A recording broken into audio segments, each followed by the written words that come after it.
আমি ভিক্ষা করে ফিরতেছিলেম গ্রামের পথে পথে, তুমি তখন চলেছিলে তোমার স্বর্ণরথে। অপূর্ব এক স্বপ্ন সম লাগতেছিল চক্ষে মম। কি বিচিত্র শোভা তোমার, কি বিচিত্র সাজ। আমি মনে ভাবতেছিলেম, এ কোন মহারাজ।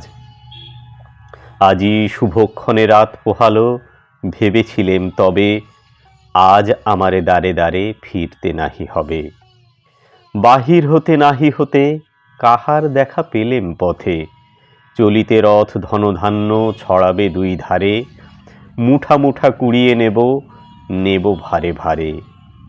দেখি সহসা রথ থেমে গেল আমার কাছে এসে। আমার মুখপানে চেয়ে নামলে তুমি হেসে। দেখে মুখের প্রসন্নতা জুড়িয়ে গেল সকল ব্যথা। হেনকালে কিসের লাগি তুমি অকস্মাৎ আমায় কিছু দাও গো বলে বাড়িয়ে দিলে হাত। মরি এ কি কথা রাজাধিরাজ, আমায় দাও গো কিছু। শুনে ক্ষণকালের তরে রইনু মাথা নিচু।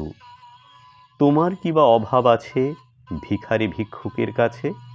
এ কেবল কৌতুকের বশে আমায় প্রবঞ্চনা। ঝুলি হতে দিলেম তুলে একটি ছোট কণা।